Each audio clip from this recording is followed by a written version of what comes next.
Em 1879, em um solo que já havia bebido o sangue e suor de milhares de almas escravizadas, as pedras do Recife antigo ainda guardam o eco de uma procissão que se transformou em campo de batalha.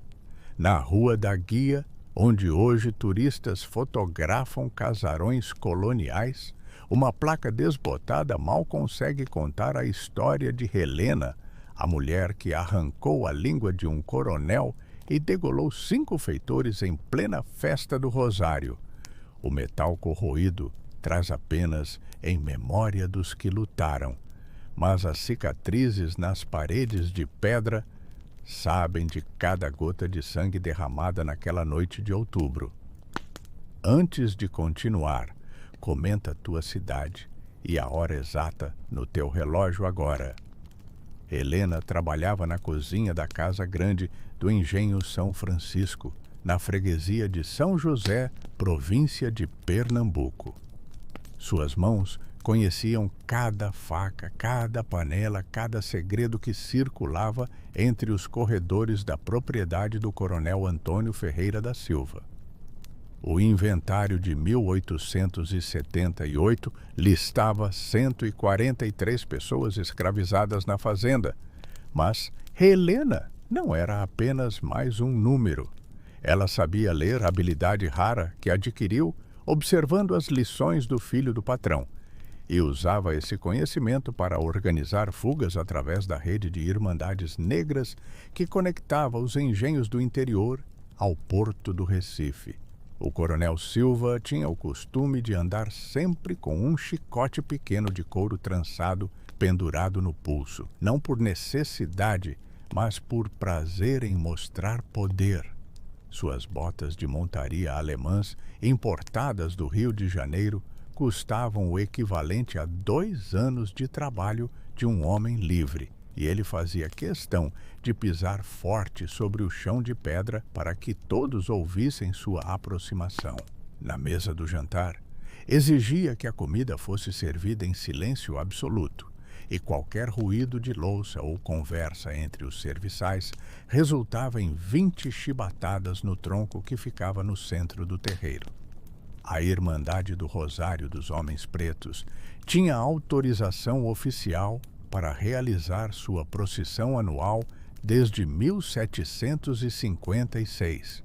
O documento assinado pelo governador da capitania garantia o direito de percorrer as ruas centrais do Recife cantando ladainhas e carregando a imagem de Nossa Senhora.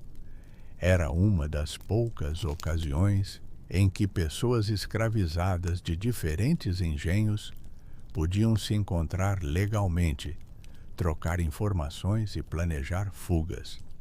Helena participava há 5 anos, sempre carregando um rosário de contas pretas e um pequeno punhal escondido entre as dobras do vestido. O jovem Benedito, de apenas 16 anos, havia chegado ao engenho 3 meses antes.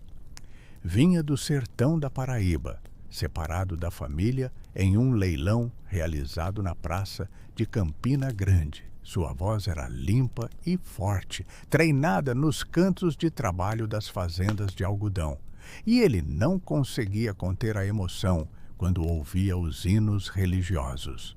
Durante a procissão de outubro, enquanto a multidão caminhava pela Rua do Bom Jesus, Benedito começou a cantar uma ladainha fora do momento previsto no ritual. Sua voz se elevou por cima do murmúrio das orações, clara e desafiadora. O coronel Silva marchava ao lado da procissão, não por fé, mas para vigiar. Quando ouviu a voz de Benedito se destacar do coro, avançou entre as pessoas e gritou para que o rapaz se calasse. "Negro atrevido não canta quando quer", foram suas palavras exatas, registradas depois no depoimento da lavadeira Maria das Dores. Benedito parou de cantar, mas seus olhos permaneceram fixos no coronel, sem baixar a cabeça como era esperado. A tensão se espalhou pela multidão como fogo em palha seca. Helena carregava a faca de descascar mandioca que usava na cozinha. A lâmina de 8 polegadas havia sido afiada naquela manhã, e o cabo de madeira escura estava gasto pelo uso constante. Quando viu o coronel humilhar Benedito publicamente, ela não hesitou. Avançou por entre os corpos suados e perfumados de incenso e, antes que alguém pudesse reagir, cortou o rosto do coronel da orelha esquerda até a comissura dos lábios. O segundo golpe atingiu a boca, partindo 2 dentes e rasgando a língua pela metade. O sangue do coronel espirrou sobre as roupas brancas dos fiéis. Ele tentou gritar, mas apenas um gorgolho saiu de sua garganta cortada. Suas botas alemãs escorregaram no sangue que se misturava à lama da rua e ele caiu de joelhos sobre as pedras irregulares do calçamento. Helena permaneceu de pé, a faca ainda na mão, esperando a reação dos 5 feitores que acompanhavam o patrão. A procissão havia parado completamente, mas ninguém fugiu. Todos esperavam para ver o que aconteceria em seguida. Os feitores reagiram como foram treinados. João Batista, o capatei-mor, puxou o facão que carregava na cintura e avançou contra Helena. Mas ela não estava sozinha. Benedito pegou um pedaço de madeira que havia caído de uma janela e acertou a nuca do feitor com força suficiente para quebrar osso. O homem desabou no chão como saco de farinha molhada.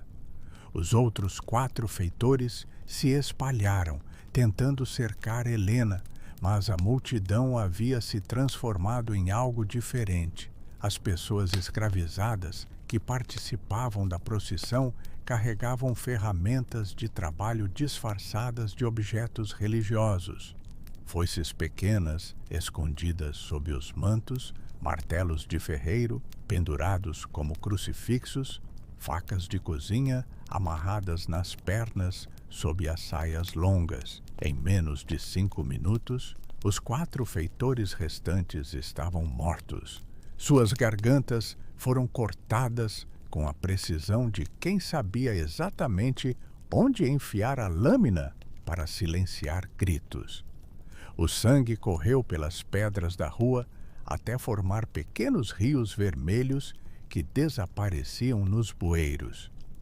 O sino da igreja do Rosário tocou 6 vezes, marcando o horário combinado. Era o sinal para a segunda fase do plano.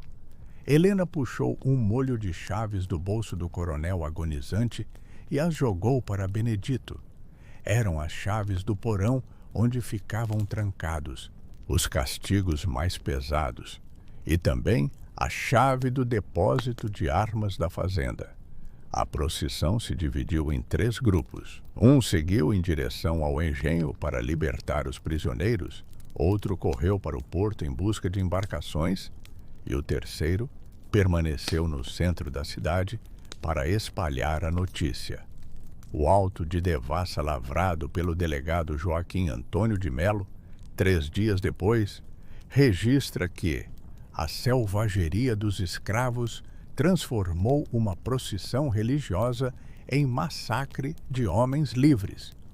O documento fala de instintos primitivos e barbárie africana, mas não menciona os 42 açoites que Benedito havia recebido na semana anterior por ter questionado a ração de farinha. Também não fala dos estupros cometidos pelos feitores contra mulheres escravizadas, nem das crianças vendidas separadamente de suas mães para aumentar o lucro do coronel. Helena conhecia cada caminho secreto do Recife antigo. Durante 5 anos participando das procissões, ela havia mapeado todos os becos, todas as casas de cômodos, onde pessoas escravizadas se refugiavam durante fugas, todos os porões onde comerciantes simpatizantes escondiam fugitivos até conseguir embarcação para o norte. A rede incluía um sapateiro português na Rua da Matriz, uma quitandeira forra no mercado de São José e até um padre da Igreja do Carmo que benzia documentos falsos de alforria. As chaves do porão passaram de mão em mão através da cidade. Primeiro chegaram ao Engenho São Francisco, onde 17 pessoas escravizadas foram libertadas dos troncos de castigo. Depois seguiram para o Engenho Novo, onde mais 23 se juntaram ao grupo. Em cada propriedade, os libertadores deixavam um recado escrito com carvão nas paredes. A conta foi paga. Era a assinatura de Helena, que havia aprendido a escrever copiando as receitas médicas do doutor que tratava a família do coronel. O êxodo se misturou à procissão de forma quase sobrenatural.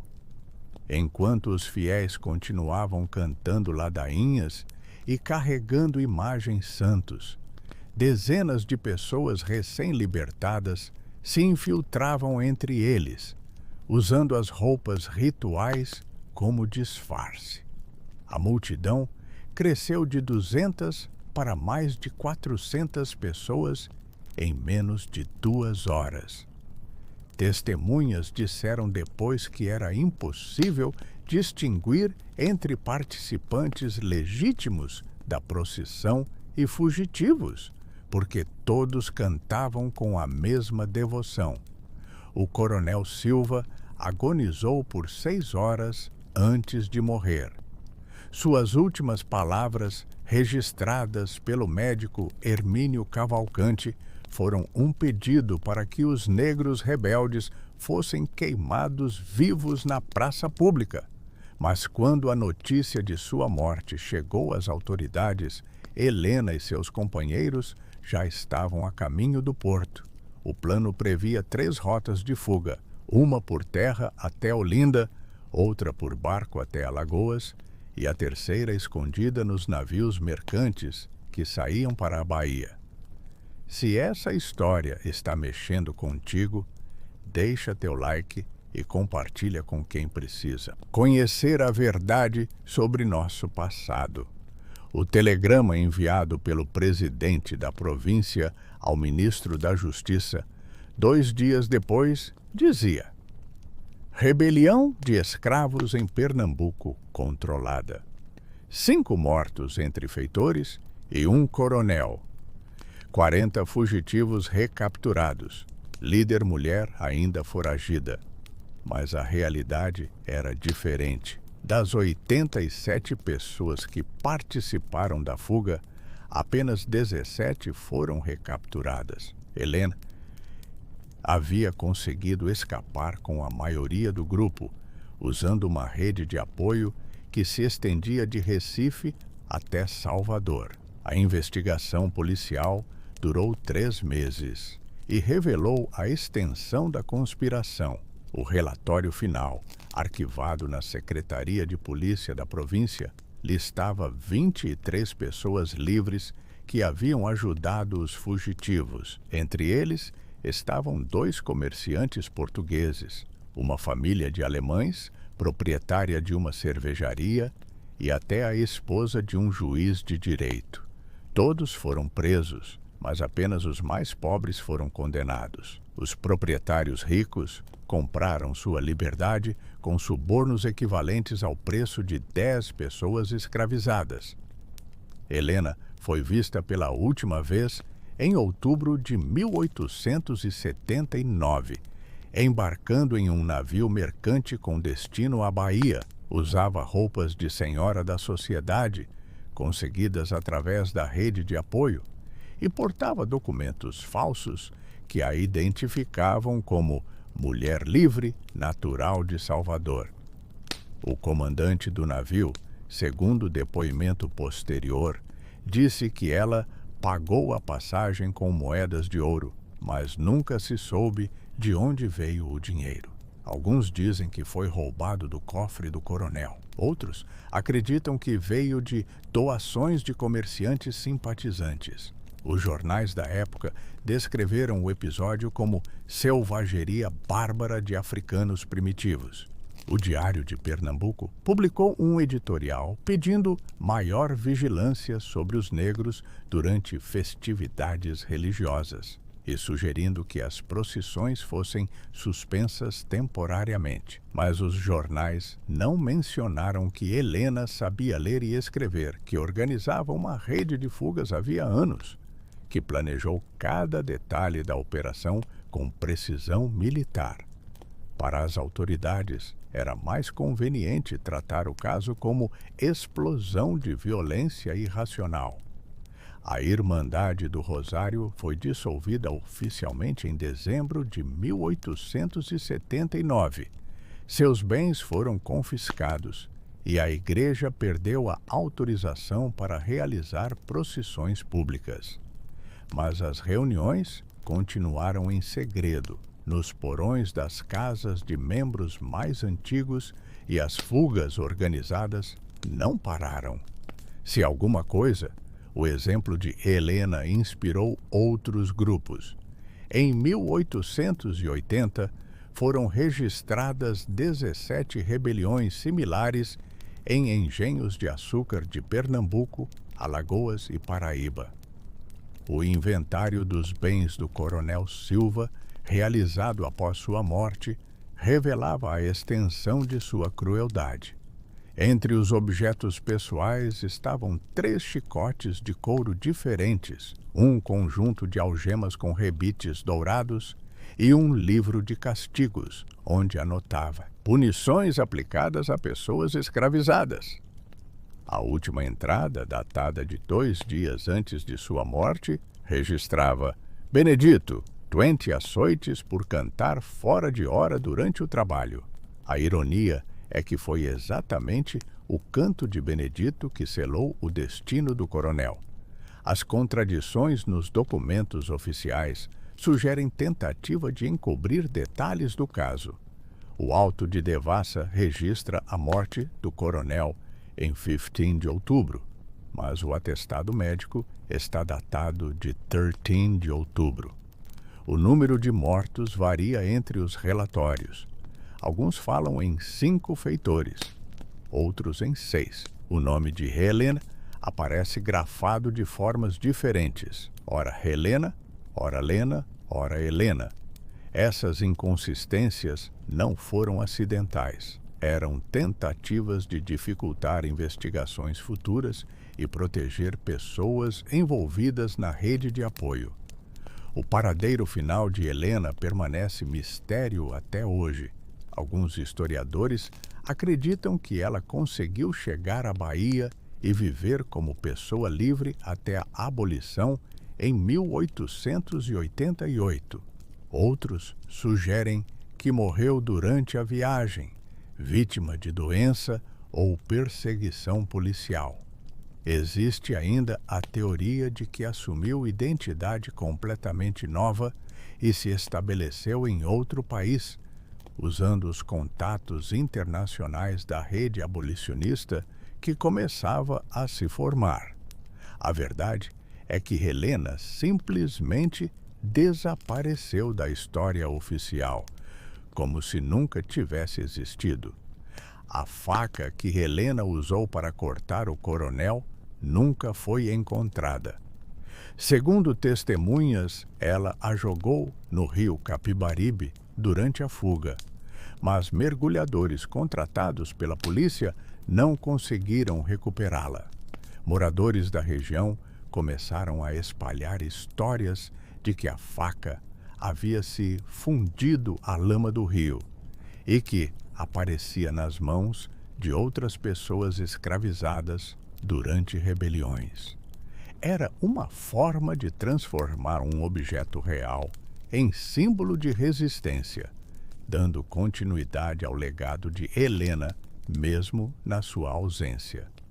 As execuções públicas de pessoas escravizadas, recapturadas, aconteceram na Praça da República, atual Praça 17. 17 homens e mulheres foram enforcados ao longo de 3 meses, em cerimônias que atraíam multidões de curiosos. As autoridades esperavam que os enforcamentos servissem de exemplo e desencorajassem novas rebeliões. Mas o efeito foi contrário. Cada execução gerava mais revolta e fortalecia as redes clandestinas de apoio aos fugitivos. A violência do Estado alimentava a resistência em vez de sufocá-la. O médico Hermínio Cavalcante, que atendeu o coronel Silva em seus últimos momentos, deixou um relato detalhado dos ferimentos. A primeira facada havia cortado o rosto da orelha esquerda até o canto da boca, expondo os dentes molares e partindo o osso da mandíbula. O segundo golpe atingiu a língua na região posterior, causando hemorragia abundante e impedindo a fala. O médico observou que os cortes foram feitos com precisão cirúrgica, sugerindo conhecimento anatômico avançado por parte de Helena. A paranoia se espalhou entre os proprietários rurais de toda a província. Muitos demitiriam cozinheiras e contrataram provadores de comida, com medo de envenenamento. Outros aumentaram o número de feitores armados e construíram torres de vigilância nos engenhos. Alguns chegaram ao extremo de proibir reuniões religiosas e cantos de trabalho, na tentativa de evitar qualquer forma de organização entre pessoas escravizadas. Mas essas medidas apenas aumentaram a tensão e provocaram mais revoltas. O padre Manuel dos Santos, da Igreja do Carmo, foi preso em janeiro de 1880, acusado de fornecer documentos falsos de alforria. Durante o interrogatório, confessou ter ajudado mais de 50 negros fugitivos ao longo de 2 anos. Os registros paroquiais continham códigos secretos que indicavam pessoas dispostas a ajudar fugas e rotas seguras para outros estados. O padre foi condenado a 2 anos de prisão, mas serviu apenas 6 meses antes de ser transferido para uma paróquia no interior da Paraíba. A rede de apoio aos fugitivos incluía pessoas de todas as classes sociais. O sapateiro português José da Silva cobrava preços simbólicos por sapatos que facilitavam longas caminhadas. A quitandeira Maria Joana fornecia alimentos para viagens e escondia mensagens em cestas de frutas. Até comerciantes ricos contribuíam discretamente com dinheiro e transporte. Era uma sociedade paralela que funcionava nos interstícios da ordem oficial, conectando pessoas através de laços de solidariedade que transcendiam raça e classe. As músicas cantadas durante a procissão do Rosário foram proibidas por decreto provincial. As letras continham códigos que indicavam pontos de encontro, horários de fuga e nomes de pessoas de confiança. A canção que Benedito estava entoando quando foi repreendido pelo coronel falava de atravessar o rio quando a lua estiver cheia, uma referência direta ao melhor momento para fugas por via fluvial. As autoridades demoraram meses para decifrar os códigos, tempo suficiente para que dezenas de pessoas escapassem usando as mesmas rotas. O julgamento dos recapturados aconteceu no Tribunal da Relação de Pernambuco, um edifício imponente que ainda existe no centro do Recife. Os réus foram defendidos por advogados indicados pelo tribunal que mal conheciam os detalhes do caso e não tinham interesse real em conseguir absolvições. O processo durou menos de 1 semana, com depoimentos que se limitavam a confirmar a participação de cada pessoa na rebelião. Não houve discussão sobre os motivos da revolta ou sobre as condições de vida no engenho. A sentença foi lida em praça pública, diante de uma multidão que incluía proprietários rurais, comerciantes, autoridades e curiosos. 17 pessoas foram condenadas à morte por enforcamento. 8 receberam penas de prisão perpétua e 3 foram absolvidas por falta de provas. As execuções foram marcadas para acontecer em datas diferentes, espalhadas ao longo de 3 meses, para manter o exemplo vivo na memória do povo. Era uma estratégia calculada de terror psicológico. O primeiro enforcamento aconteceu numa manhã de dezembro de 1879. A vítima foi Benedito, o jovem que havia cantado fora de hora durante a procissão. Ele subiu ao patíbulo cantando a mesma ladainha que motivara a repreensão do coronel e continuou cantando até o momento em que a corda se esticou. Sua voz ecoou pela praça silenciosa e muitos dos presentes disseram depois que nunca conseguiriam esquecer aquele som. Era como se Helena estivesse ali, invisível, conduzindo o canto de resistência. As flores começaram a aparecer no local da execução no dia seguinte. Eram ofertas anônimas deixadas durante a madrugada. Rosas vermelhas, cravos brancos, folhas de pitanga. Ninguém via quem deixava as flores, mas elas apareciam todas as manhãs, frescas e bem arranjadas. A polícia tentou montar vigilância para descobrir os responsáveis, mas as flores continuaram aparecendo mesmo com guardas postados na praça. Era como se brotassem da própria terra. O som de uma fá sendo afiada passou a assombrar as noites do Engenho São Francisco. Moradores da senzala juravam ouvir o ruído metálico característico de lâmina contra pedra de amolar, sempre por volta da meia-noite, vindo da direção da antiga cozinha onde Helena trabalhava. O novo proprietário contratou um padre para benzer o local, mas o som continuou. Alguns diziam que era Helena afiando a faca para novos confrontos. Outros acreditavam que eram apenas ratos roendo as madeiras velhas do sobrado. A investigação sobre o destino de Helena continuou por mais de 1 ano. Agentes policiais foram enviados à Bahia, Alagoas e até ao Rio de Janeiro, seguindo pistas falsas e rumores contraditórios. Uma mulher foi presa em Salvador sob suspeita de ser Helena, mas documentos comprovaram que se tratava de uma lavadeira local. Outra foi detida em Maceió, mas também se revelou caso de identidade trocada. A polícia nunca admitiu publicamente, mas Helena havia conseguido desaparecer completamente. O coronel Silva foi enterrado no cemitério de Santo Amaro, num mausoléu de mármore importado da Itália. A construção custou o equivalente ao preço de 20 pessoas escravizadas, pago pela viúva que queria honrar a memória do marido assassinado por selvagens. Mas o mausoléu foi vandalizado repetidas vezes. Alguém gravava na pedra a palavra justiça, usando ferramentas pontiagudas, sempre durante a madrugada, sem nunca ser descoberto. A polícia chegou a postar vigilância permanente no cemitério, mas as pichações continuaram aparecendo.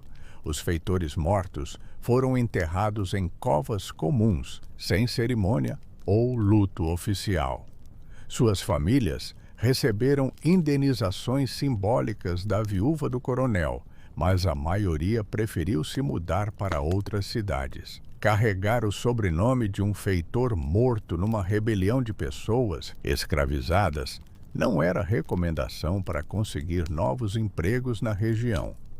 A violência de suas mortes, com gargantas cortadas e sangue derramado em plena procissão religiosa, deixou marcas psicológicas profundas na comunidade local. A viúva do coronel vendeu o engenho 6 meses após a morte do marido. O comprador foi um comerciante português que prometeu modernizar as relações de trabalho e evitar novos incidentes com a escravaria. Na prática, isso significou contratar mais feitores armados e construir uma senzala cercada por muros altos. Mas a produção nunca voltou aos níveis anteriores. As pessoas escravizadas trabalhavam em ritmo lento, quebravam ferramentas acidentalmente e organizavam pequenos atos de sabotagem que prejudicavam a colheita. Helena não foi barbárie. Foi justiça primitiva numa sociedade que negava justiça civilizada. Quando o Estado e a Igreja se uniram para manter um sistema de escravidão, quando juízes e padres legitimaram a tortura e a separação de famílias, quando a lei protegia apenas proprietários brancos, a violência se tornou a única linguagem disponível para quem buscava liberdade. A faca de Helena cortou mais que a carne do coronel. Cortou a hipocrisia de uma sociedade que se dizia cristã enquanto praticava barbaridades cotidianas contra seres humanos. Hoje, a Rua da Guia recebeu uma placa em homenagem a Helena e AOS participantes da rebelião de 1879.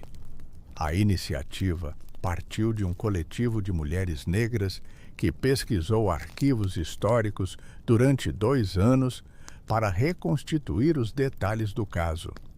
A placa diz simplesmente "Em memória de Helena e companheiros", que escolheram a liberdade em 1879. É um reconhecimento tardio, mas importante, de que nem toda violência é igual e que existe diferença entre oprimir e resistir à opressão. A lenda diz que Helena ainda caminha pelas ruas do Recife antigo nas noites de lua cheia, carregando uma faca que brilha como prata e cortando as correntes invisíveis que ainda prendem pessoas à injustiça. É apenas uma lenda, claro, mas lendas às vezes carregam verdades que a história oficial prefere esquecer. A verdade é que Helena existiu, resistiu e mostrou que até nos momentos mais escuros da nossa história, sempre houve quem escolhesse lutar em vez de aceitar a humilhação. Se essa história te alcançou, compartilha para a memória não morrer. Inscreva-se e ative as notificações.